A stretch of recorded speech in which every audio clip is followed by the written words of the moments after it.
The moment Caleb Mercer knew he had become invisible to his own family came quietly at his mother-in-law's Easter gathering.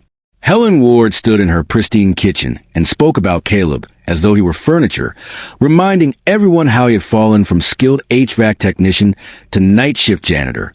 Behind him, 7-year-old Arya pressed her small hand into his, absorbing every word like poison. The elevator doors closed at 11:47 on a Tuesday night, sealing Caleb inside the polished silence of Meridian Tower. He pushed his cleaning cart down the 32nd floor corridor past marble that cost more per square foot than his monthly rent. The building housed Denver's elite. At night, it belonged to people like Caleb, the invisible ones. 7 years ago, Caleb had been one of the most sought-after HVAC technicians in the Denver metro area. He could diagnose a failing compressor by sound alone. Companies fought over him. He had benefits, a retirement account, a future that seemed solid. Then Rachel got sick. Stage 3 ovarian cancer.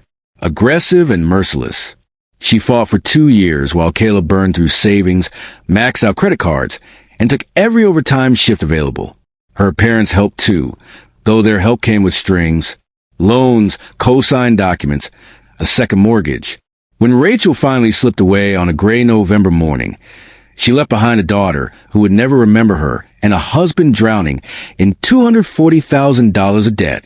The HVAC company let him go 6 months later. Too many missed shifts. Too distracted. Grief had made him unreliable. He took what he could get. Night janitor at Meridian Tower. $14 an hour, no benefits, but steady work that let him be home when Arya woke up for school. The corner office belonged to Era Voss, CEO of Voss Capital. Forbes had called her one of the most influential women in finance. She was everything Caleb was not. Powerful, wealthy, visible. Her office was immaculate. On her bookshelf sat a single photograph, a younger Era with an older woman who shared her cheekbones. Her mother, maybe. Caleb did not let himself look too long. He drove home through empty streets, past closed restaurants and darkened storefronts. Inside his small house, Mrs. Patterson was asleep on the couch. She was 73 and watched Arya overnight.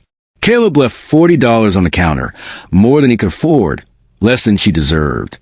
He checked on Arya. She slept with her mouth slightly open, one arm wrapped around a stuffed elephant named Gerald. She had Rachel's hair and stubborn chin, but her eyes were Caleb's, gray-green and serious, always watching, always thinking. In 4 hours, his alarm would ring. He would make breakfast and walk her to the bus stop. They would talk about whatever second graders talk about, and he would pretend that everything was fine, that her father was not one missed paycheck away from losing the house, that the wards were not circling like patient vultures. He would smile and she would believe him because children needed to believe their fathers could hold the world together. The power went out on a Thursday night 3 weeks after Easter. Caleb was on the 18th floor when the lights died.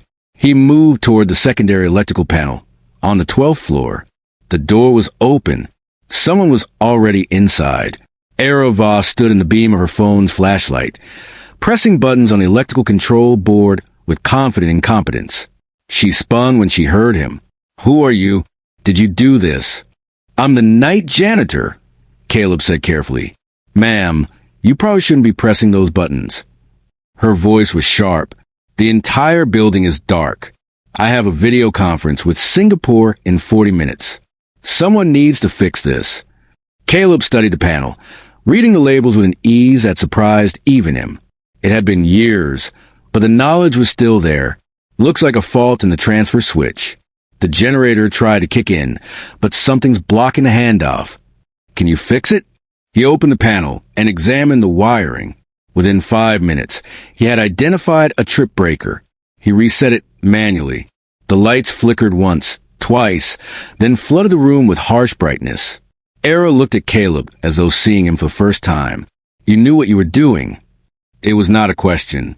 "I used to work in HVAC. Commercial systems." She studied him.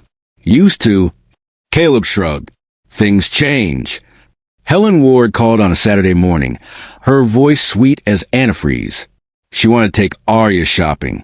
Just grandmother and granddaughter. Caleb agreed because refusing Helen only made things worse.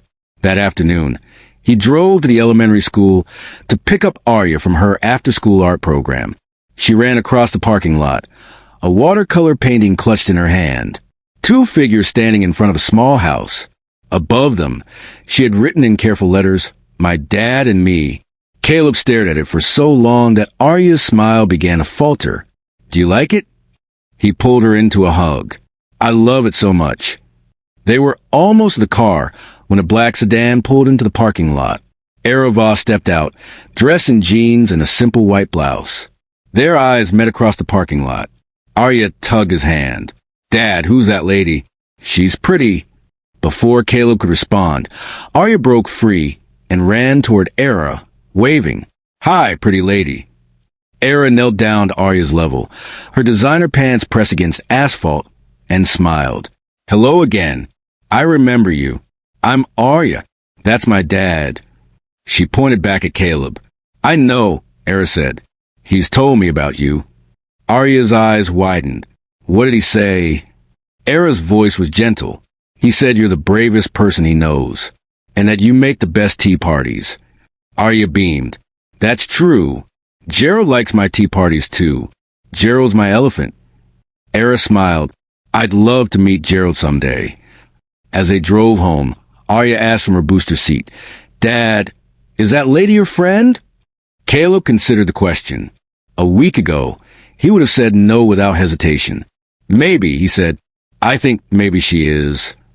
The letter arrived on a Thursday afternoon, delivered by a man in a suit. Inside was a formal notice from Helen and Gavin Ward's attorney.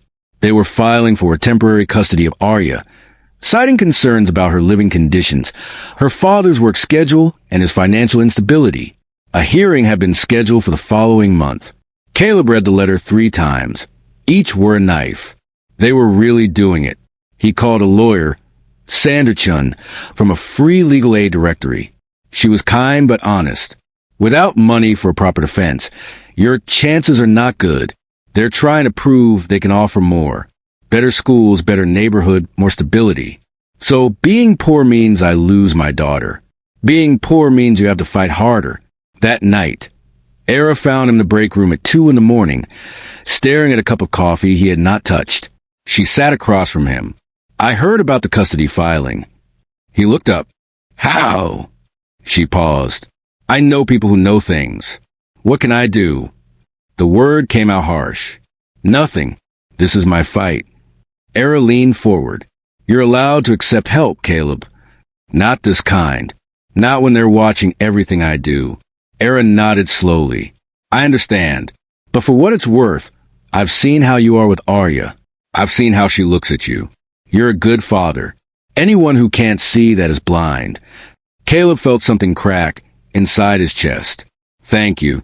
The weeks passed in a blur of preparation and dread. Arya sensed something was wrong. She became clingy, asking questions he could not answer honestly. "Are Grandma and Grandpa mad at us?" "No, sweetheart. They just think they know what's best." "But you're what's best. You're my dad." He held her tighter than necessary. The hearing was held in a conference room downtown. Helen and Gavin arrived with their lawyer, a silver-haired man in a $3,000 suit. They painted a picture of a man drowning, a child at risk of going under with him. Then it was Caleb's turn. He set aside his prepared statement and spoke from somewhere deeper. He talked about Rachel, how her dying wish had been for him to raise their daughter with love. He talked about the nights helping Arya with homework, the mornings making pancakes together, the bedtime stories. "I know I'm not rich," he said. "I know I work nights and live in a small house and drive a car that's older than my daughter. But I love her more than anything in this world. And every single day, I wake up and choose to be the father she deserves." The room was silent. Then the door opened. Voss walked in, dressed in a simple navy suit. "I apologize for the interruption. My name is Voss. I'm the CEO of Voss Capital. I'm here to speak on behalf of Caleb Mercer." She moved to stand beside Caleb's table. "I've known Caleb for several months. He's one of the most dedicated, ethical people I've ever encountered. I've watched him turn down opportunities because he didn't want his daughter to see him accept charity. I've seen him work double shifts without complaint, then go home and make breakfast for a child who will never know how tired he was. I've seen the way Arya looks at him, not with the weariness of a neglected child, but with the absolute trust of someone who has never doubted she is loved. She turned to face Helen and Gavin directly. You claim to want what's best for Arya, but taking her from a father who loves her more than life itself is not what's best. It's what's easiest for you. It allows you to reshape your granddaughter into something you can control without the inconvenience of respecting her father's role in her life. The decision came a week later. Custody remained with Caleb. The ward's petition was denied. When Caleb saw them at Arya's school play the following month, something had changed. They sat quietly, watched their granddaughter sing, and left without the usual barbed comments. It was not reconciliation, but perhaps the beginning of peace. At Meridian Tower, word spread. The night janitor who had once been invisible was now the subject of curious glances and tentative greetings. People learned his name. Era maintained professional distance in public. But sometimes late at night, when the building was empty, she would find him and they would talk. Not about business or battles, just about books, places, the strange comfort of silence shared with someone who understood. One evening, as spring began to thaw Denver's winter, Caleb walked Arya home from the bus stop. She suddenly stopped and looked up at him. "Dad, are we going to be okay?" He knelt down to her level and took her small hands in his callous ones. "We're going to be okay," he said. "We're going to be better than okay." Arya nodded seriously, then threw her arms around his neck.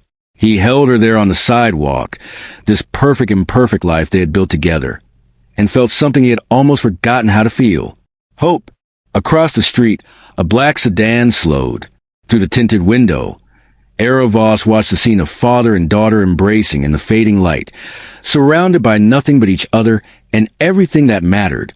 She smiled, a small private expression that no one else would ever see. Then the car moved on, carrying her toward whatever came next. The sun was setting over Denver, painting the mountains gold and rose. Somewhere in the city, a janitor's cart sat waiting for the night shift to begin. But that was hours away. For now, there was just this: a father, a daughter, and the quiet certainty that love, in the end, was enough.